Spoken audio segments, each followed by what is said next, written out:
To really know what makes a great city work, you have to peel back its skin and expose its secret life force. A system of incredible complexity and technology that millions depend on, but few understand. A fantastic voyage now begins.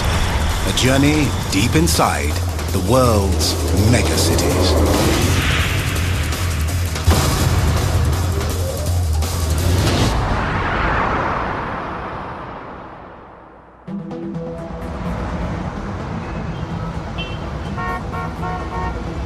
On the shores of the Arabian Sea, in a man-made setting, nestles the jewel in India's crown, Mumbai.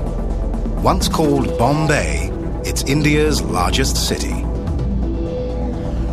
Mumbai was built on 7 islands, merged as one, buffeted by monsoons and bursting at the seams. A space the size of Barbados holds a population greater than Greece. 13 million people, and growing. To survive in this sea of humanity, you need lifelines of asphalt and steel.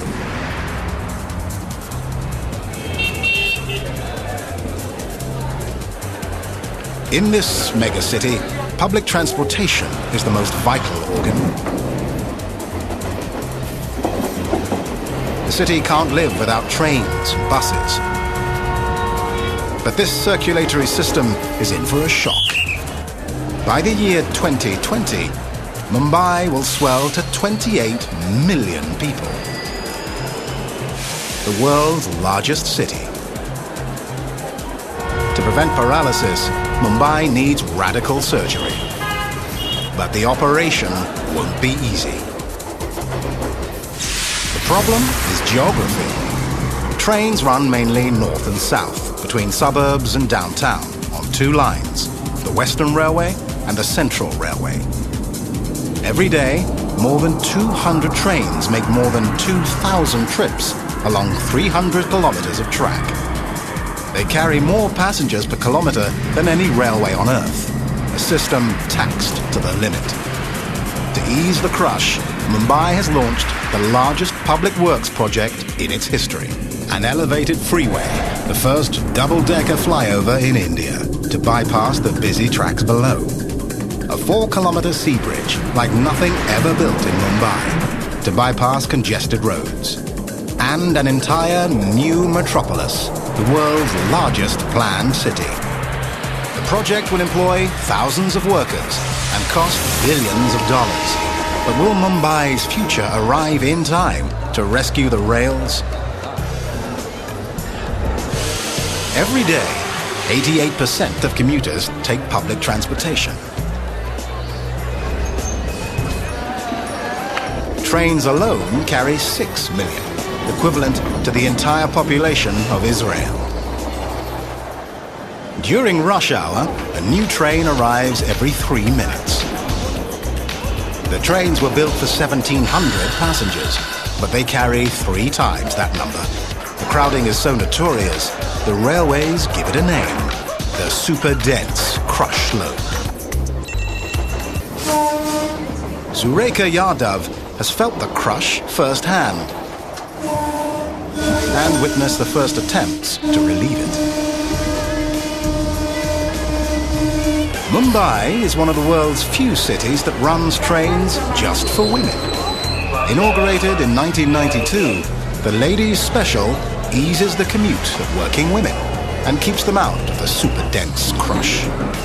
But some women like the pressure. In 1989, Surekha decided to move from the cabin to the engine. She's Asia's first female motorman. 10,000 trips later, Surekha prepares to start her first run of the day.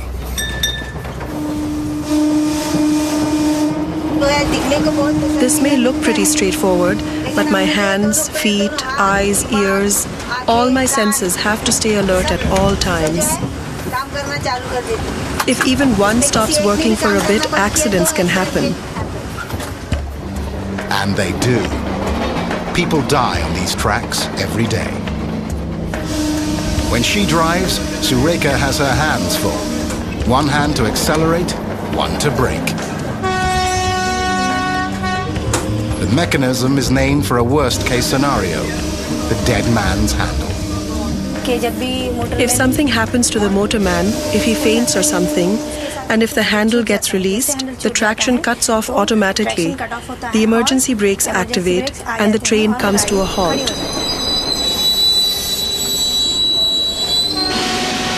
As a second fail-safe, the rails have a built-in traffic cop. It regulates two trains running on the same track.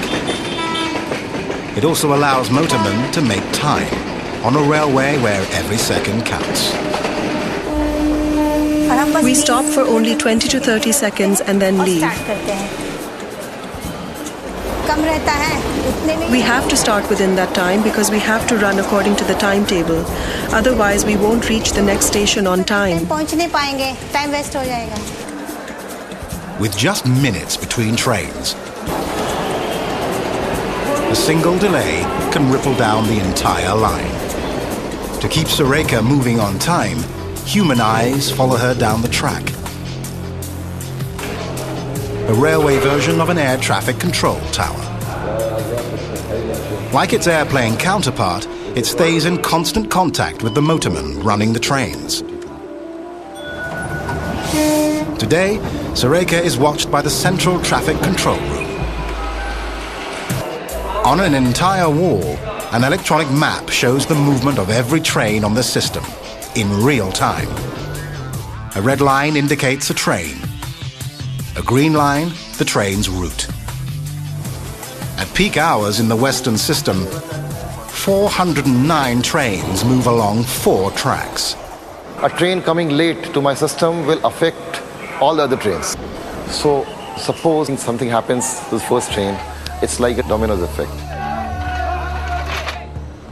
As the control room supervisor, Pranay Prabhakar must keep the dominoes from falling. From this room only, we are moving 3 million people a day. That's the lifeline of this city, there is no doubt about it.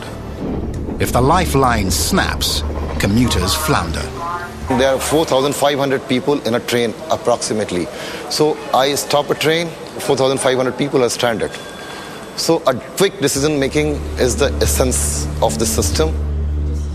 The decisions fall to the control room officer. Like an air traffic controller, he's bombarded with information. A constant stream of updates from several hundred motormen and station masters. He is the only man who has the entire picture. Time was when the picture was cloudy. Before the electronic map, information was relayed from station masters to the control officer by phone as each train passed. Every minute, each controller received a dozen updates about scores of trains. The result? An information pile-up that could trigger a system-wide backup and a commuting nightmare. Now, the control room officer can talk to several hundred motormen at the touch of a button.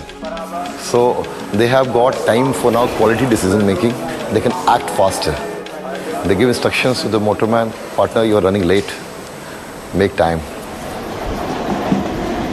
A train is Mumbai in miniature. Too many people, too little space, and not enough time. A formula for tragedy. Every day on this overtaxed system, technology and desperation collide with tragic results. Riders and drivers so desperate to buy time, they risk their very lives.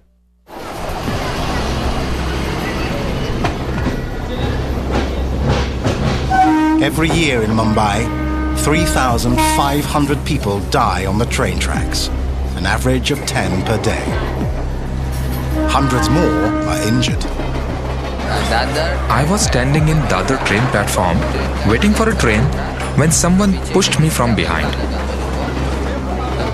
I fell right there on the train tracks, and I saw the train coming towards me. When I saw the train, I immediately ran, but the train was so close. The train ran over me. 8 compartments ran over me.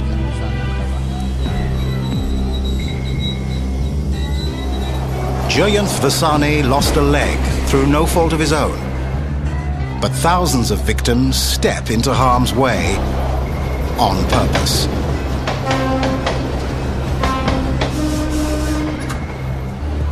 No fences line the tracks. Anyone can cross anywhere.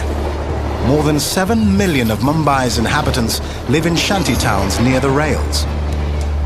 For them, crossing the tracks is like crossing the street, only deadlier. It's faster, maybe a minute faster. They don't realize that saving a minute may cost them a life.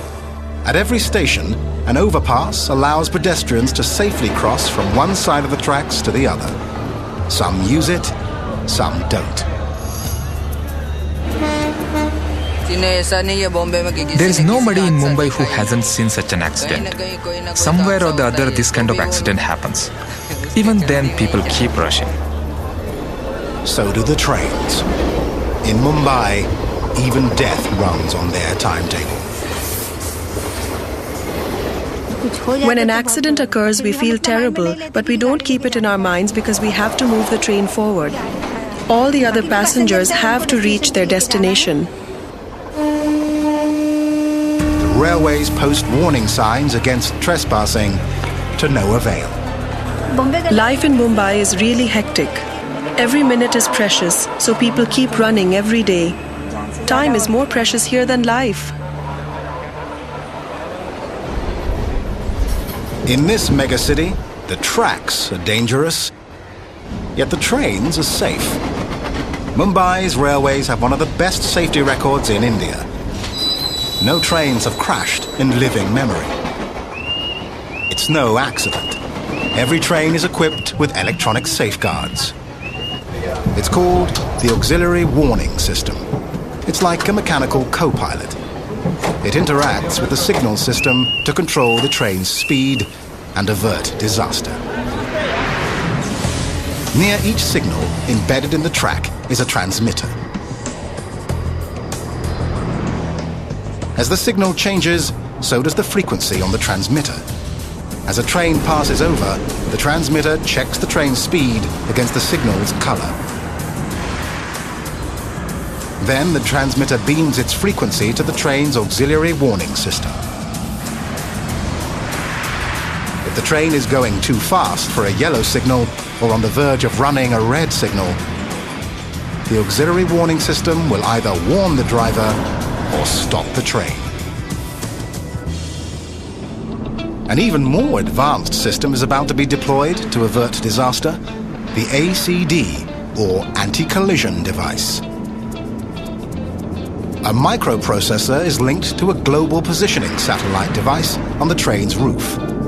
GPS tells the microprocessor the train's position. The position is then radioed to all other trains within a 5-kilometer radius. If two trains should approach each other on the same track, their computers will send a message to an automatic braking unit.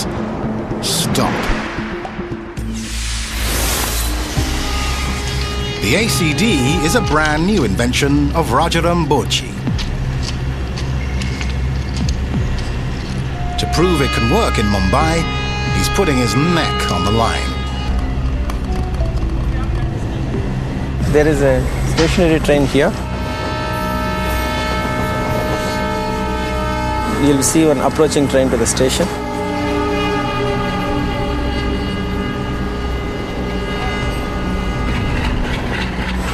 And I will stand right in the middle because I have the confidence that both the ACDs will make the trains stop.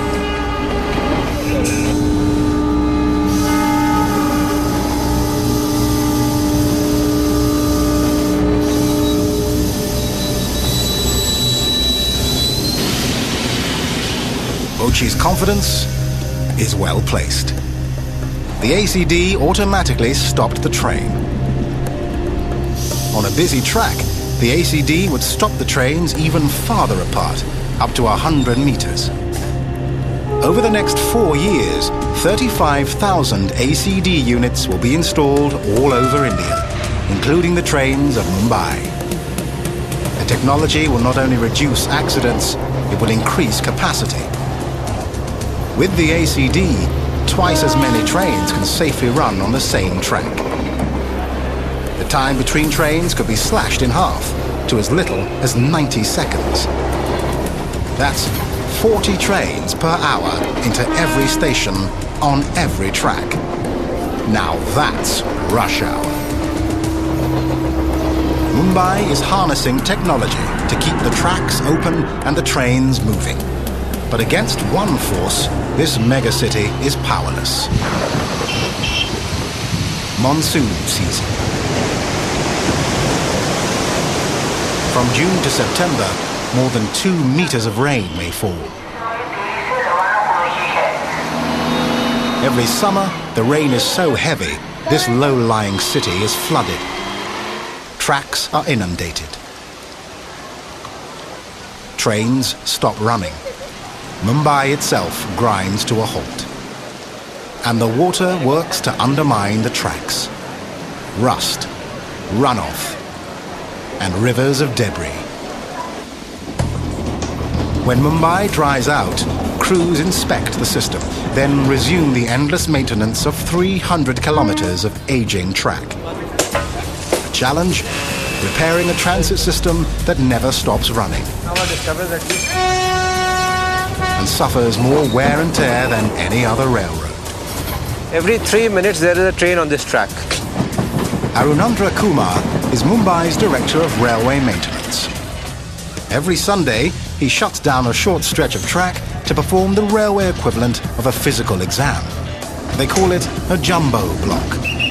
Some 200 workers from every department converge to perform a lot of work in a little time.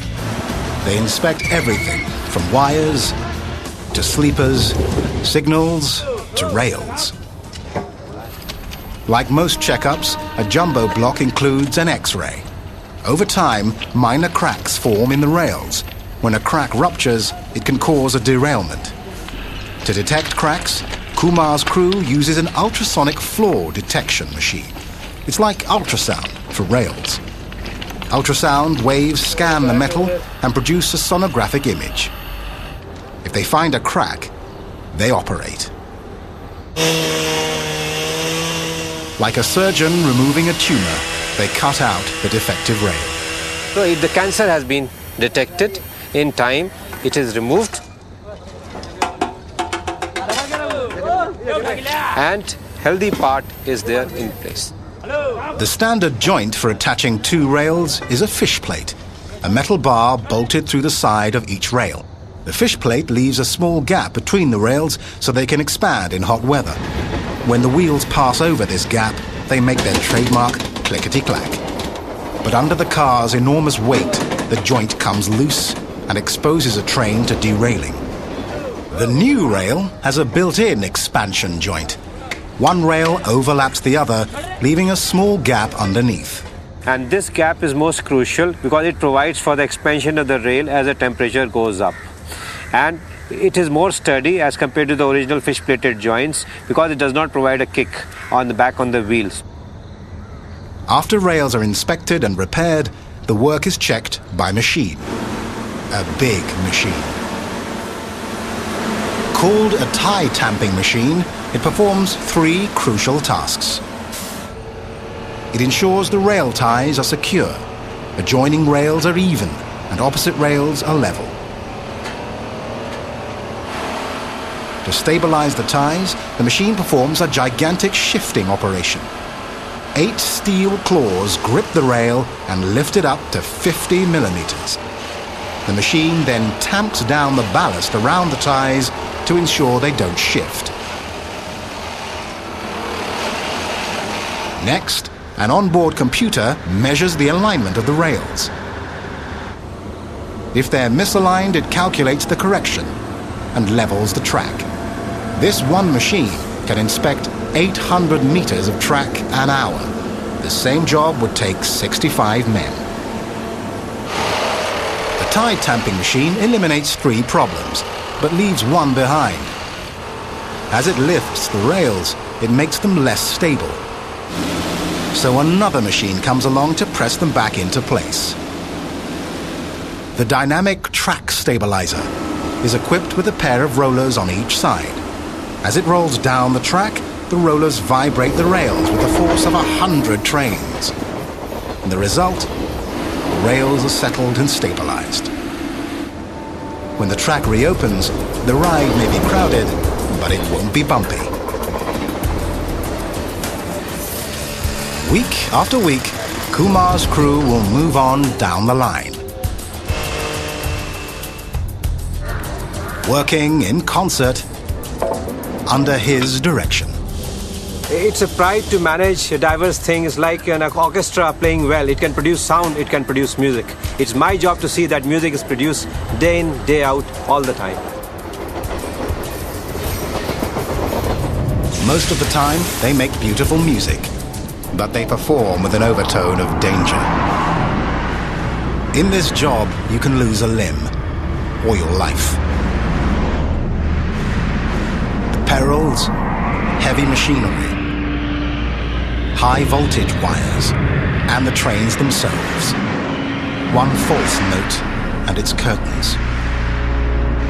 To safeguard Kumar's crew, someone has to ensure the track remains closed and the wires remain dead. That someone works here. Far removed from the line workers, but guarding their very lives. This is the traction power control room, the heart of the railway's electrical system. From this room, they send power to every wire, train and track on the line, and cut power for maintenance. We put the danger caps to ensure that nobody by fault he switches on the power supply. If somebody accidentally switches it on, then maybe some people can lose their lives. Vineeth Kumar is an electrical engineer for Central Railways. From his command post, he can detect a power failure in any section of track and pinpoint the cause. And now the supply has been cut off.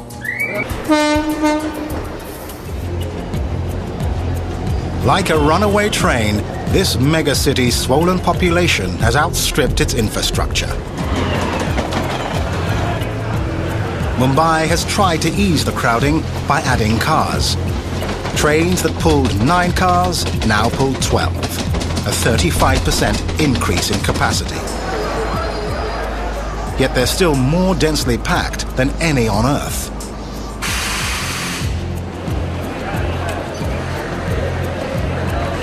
Nobody wants to travel in such crowds without any comfort. But what can you do? There is no other option except the train. And the crowding will only get worse. Mumbai is on track to become the most populous city in the world. India is a country full of people. Bombay is a city that attracts them. Mumbai is both the New York and the Hollywood of India. Capital of finance and center of entertainment. People come from all over South Asia to chase their dreams. Few guess how bumpy that ride can be. For city and citizens alike, the road to success is about to take a sudden turn. In Mumbai, lunch is set to the railway timetable. Now arriving, the world's biggest conveyor of meals on wheels. Every day, trains carry 200,000 custom-made lunches.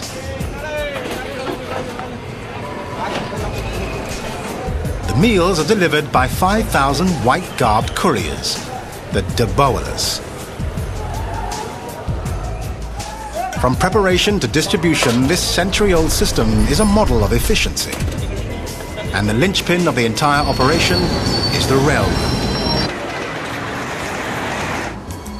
In India, custom dictates what you eat and who prepares it. In some places, eating out is not yet in. Every day in the suburbs of Mumbai, thousands of wives make lunch for thousands of husbands. Each meal goes into a reusable canister and into the hands of a dabawala. At each train station, the canisters are sorted by destination. Servants of the train's unyielding schedule, the dabawalas have to hustle.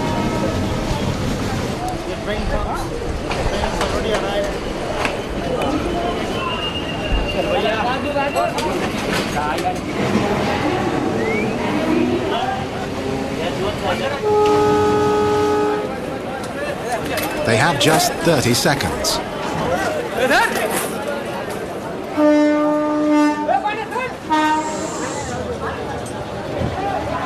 This may be the world's only large-scale delivery system that works without documents.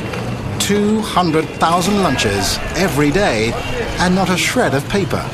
Paper wouldn't work. Most Dabawalas can't read. Yet their low-tech system of colors, numbers and letters is almost foolproof.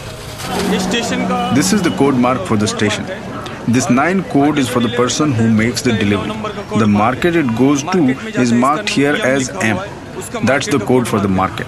And the D0 is the number it is delivered to. Ramachandra Sate has delivered lunches for 27 years. He hasn't mixed up a single order. If he ever did, someone wouldn't eat. Because the people who eat from these boxes come from all castes. If you give a man from South India the food from a Muslim family, he can't eat it. He won't even open it. So we never mix up the boxes. He's not exaggerating. The Dabawala system is recognized as one of the best managed supply chains in the world. Forbes magazine awarded the system its highest rating, Sigma 6, a rating shared with corporate giants like General Electric and Motorola. Sigma 6 means no more than one error per 1 million transactions. Only 2 things can derail the Dabawalas. One is their own lifeline. Our life itself depends on the train. If the train comes to a halt, so will the Dabawalas. The other obstacle? Growth. Trains used to arrive every 7 minutes. Now it arrives every 3 minutes, still packed. Twice as many trains, yet the crowding is worse than ever. Mumbai is a victim of its own success. 4 centuries ago, Mumbai, then called Bombay, was a cluster of fishing villages with a deep harbour and a tiny population. As the British colonised India, Bombay grew. In the 1800s, through vast landfill projects, British engineers combined the 7 islands around Bombay into one. When the American Civil War strangled the cotton trade, Bombay filled the void and got rich exporting cotton. When the Suez Canal opened, Bombay became one of the greatest ports on the Arabian Sea. The 20th century brought independence from Britain. As in so many former colonies, a rash of renaming has swept India. Bombay was renamed for an ancient goddess, Mumba. New name, new problems. In the past 3 decades, Mumbai's population exploded. Its economy boomed. Its middle class ballooned. And traffic stalled. As more people can afford cars, streets are becoming parking lots. In some places, traffic is so thick, it's faster to walk. Most cities would try to divert drivers onto trains. Mumbai can't. The trains are already bursting at the seams. Mumbai needs pavement, but it's running out of land to pave. So what do? Either we build roads in the sky or we build roads in the sea. So we have taken to the sea at the moment. We are not yet ready to make the roads in the sky. Anil Lakina is in charge of building a road to relieve one of Mumbai's worst bottlenecks. If we make a ring road around Bombay in the sea, we can take the traffic off Bombay onto the sea. Today, a mirage rises from the ocean. An 8-lane bridge, 4 kilometers long and 30 years in the dreaming. The Bandra-Worli Sea Link. Most of the bridge will be prefabricated off-site, then assembled like a giant jigsaw puzzle. The bridge's piles will be driven 30 meters below the seabed. Atop each pile, a concrete pier weighing up to 500 tons, a total of 180 placed 50 meters apart. Then come the segments that will form the roadbed. Each is aerodynamically curved to deflect the monsoons of Mumbai. The bridge can withstand winds blowing 125 kilometers an hour. The indispensable workhorse, a 1,200-ton gantry crane that moves forward as the bridge progresses. At 2 channels, the bridge takes a flying leap. Suspended from 424 cable stays stretched from 2 soaring towers, the higher one 138 meters above the seabed. Working from both ends, crews will meet in the middle. When complete, the entire bridge will weigh about 340,000 tons, the weight of 7 Titanics. This engineering marvel is so spectacular, it's expected to become a tourist attraction. It's also built for a lifetime. We have designed this bridge for the next 100 to 120 years.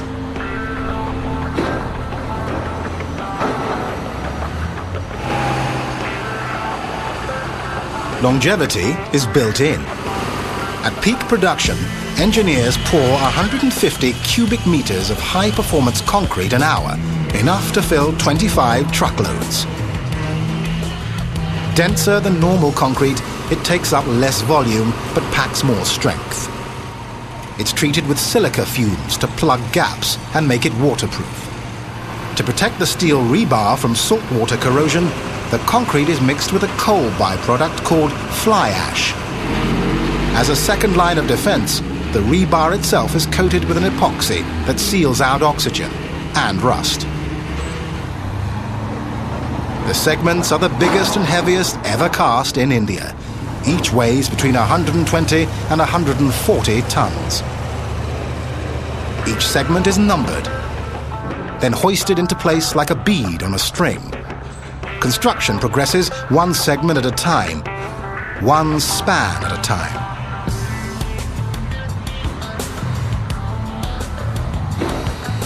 From pier to pier, 17 segments form a span.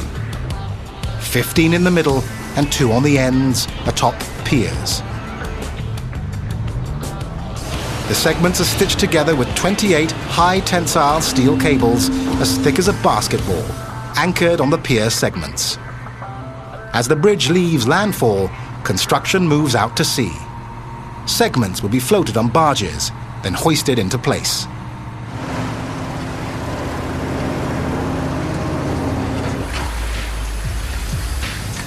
The fish belly shape of the segments will reduce the force of the wind by 25%. Wind will flow under the segments the same way it flows over an airplane wing. This streamlined flow reduces the disturbing force of drag and protects the slender deck from stress. The fish belly shape was developed in Germany and tested in a British wind tunnel.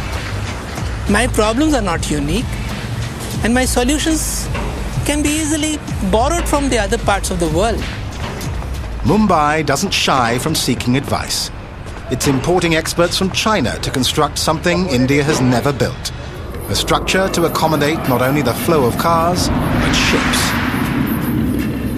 The waters below the bridge are heavily trafficked.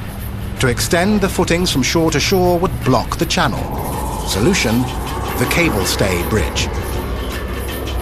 For 2 stretches totaling 950 meters, the bridge will be suspended from stays.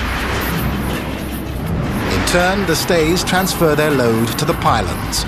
Together, the deck, stays and pylons form that most stable of shapes, the triangle.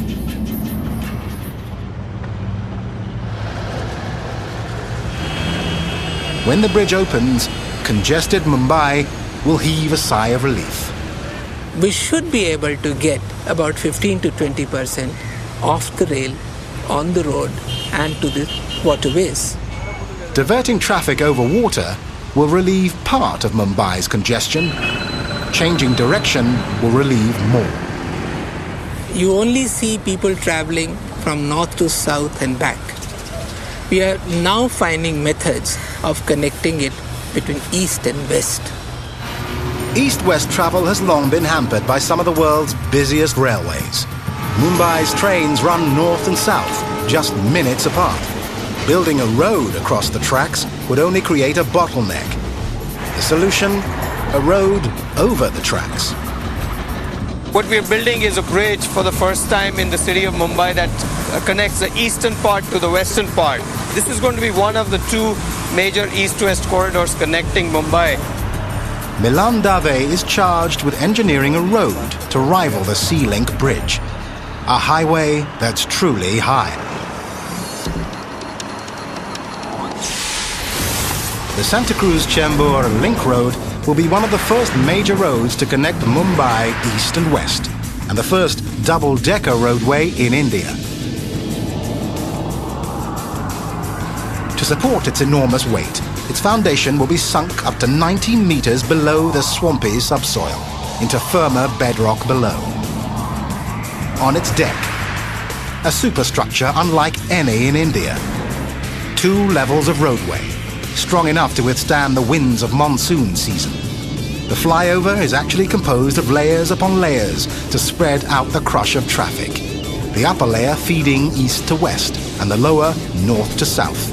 The flyover represents the critical transformation in Mumbai's roads. It's so crowded here, there's simply no room for lanes on the ground.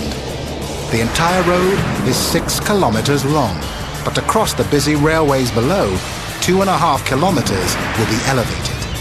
Due to lack of land, the roads have to be built in the sea or in the sky. This project reaches for the sky. The flyover takes engineering in Mumbai to new heights. Yet the greatest hurdles to building in mid-air lie on the ground. One of the biggest problems we face is the constant traffic flow. This is the only road in and out, the only access to the double-decker bridge we're building, about 2 blocks from here. And this is where most of my concrete trucks get stuck up, sometimes for hours at ends. But the biggest obstacle remains the one that dogs all of Mumbai: people. More than 60% of the population lives in slums, many in shanties built illegally on government land. This is the center line of the new bridge or the new road that's going to come up. There's about 4,000 people that live right now along the alignment, mostly in such slum pockets. And this is where a 45-meter wide road will be built shortly. I literally could stand in one of these places and point out to you the edge of the road, which would be somewhere behind me in that house right there where the fan is. The squatters have to hit the road so Mumbai can keep moving. Government's asking them to move to different parts of the city. Move thousands of people in order to move ahead or screech to a halt. It's a terrible choice, but to many in this megacity, there's no choice. Mumbai has no option but to plow ahead. If we did not build things like this, simply it would come to a standstill. Yes, railways is clearly the lifeline of the city. But side by side, they have no choice but to build some wider roads and wider bridges. Not quite. A third option looms. Build higher. It's a combination train and bus called the Sky Bus. It has yet to arrive in Mumbai, but a prototype is already running in the Indian state of Goa. A cure for congestion, traveling at 100 kilometers an hour. Each car hangs from rails 10 meters above the ground on flanged wheels. The same technology that keeps conventional trains on track, but upside down. With the car below, safety rises. Tracks are never blocked by other vehicles, or animals, or people. It can never lose control, nor fall down, nor turn turtle. I mean, it is a safer system than the 150-year-old railway system. Rajaram Bochi, the inventor of the anti-collision device for trains, dreamed up the Skybus. It's a homegrown solution to a homemade problem. In Mumbai, virgin real estate is as scarce as it is expensive. But the Skybus doesn't need 1 hectare of open land. It could run along the medians of Mumbai's highways. Rajaram designed the cars for the crowds of Mumbai. Each door is 4 meters wide. Easy in, easy out. No jostling and shoving. Each car can hold 150 passengers. Altogether, the Skybus could move as many people as a conventional train. It can even carry container cars. In my opinion, no city can live without the Skybus solution. Perhaps. But speed simply buys time.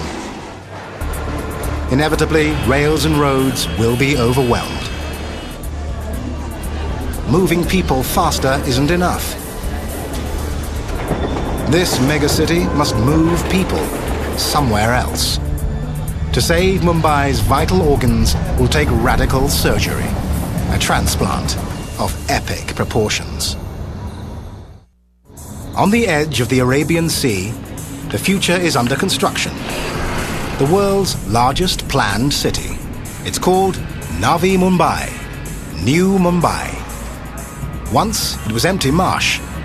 Now, through ingenious methods of water drainage and flood control, the land is being reclaimed. The goal? To siphon thousands of businesses and millions of people from the old city.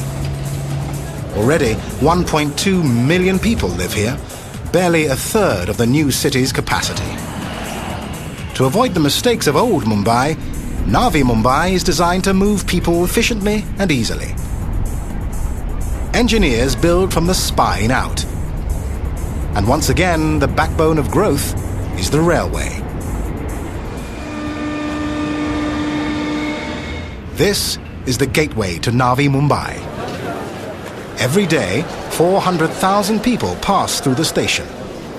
It was designed to handle 300,000 during rush hour alone. Underpasses let commuters easily cross the tracks and prevent the daily fatalities of train travel in Mumbai.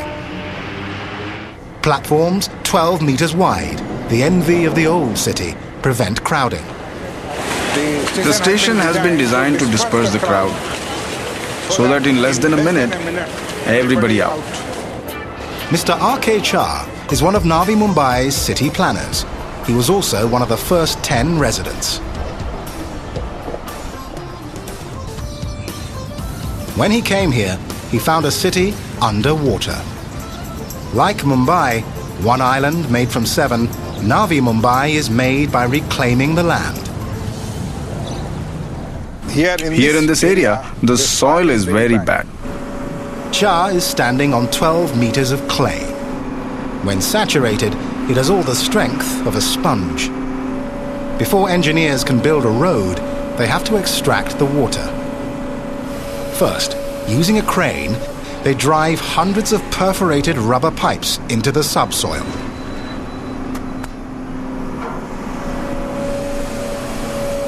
Then they cover the ground with earth, sand, and a heavy layer of stone or gravel. Like a sponge being squeezed, the subsoil releases its water, up the pipes and across the roadside. Now they can build.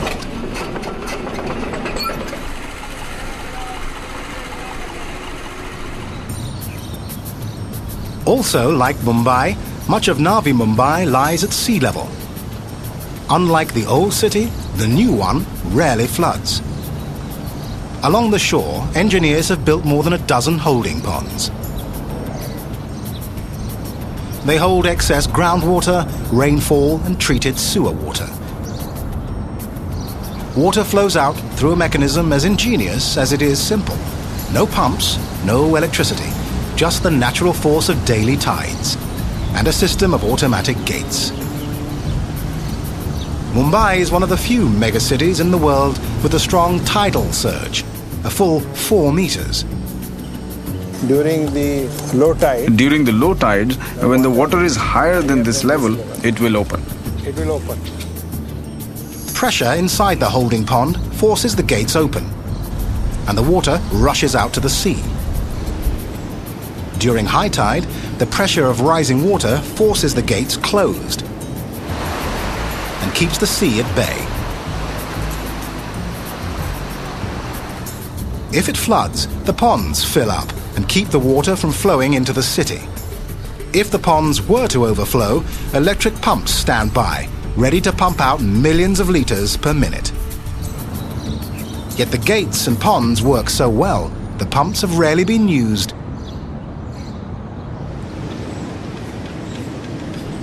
In Navi Mumbai, the old city sees its mirror image. A city invented by Indians, not colonizers. A modern metropolis striding toward the future, not an ancient city struggling to keep up. Our laboratory has been Mumbai. The success of Navi Mumbai will be the solution of Mumbai. In Mumbai, the new is coming to save the old. We are now looking to give Mumbai a new life. We have everything. We have the money now. We have the people, we have the talent, and we have the promise of future. The future once promised paralysis, but no more. Today, Mumbai is stirring into action, bridging an ancient gulf of doubt and spanning the limits of the imagination.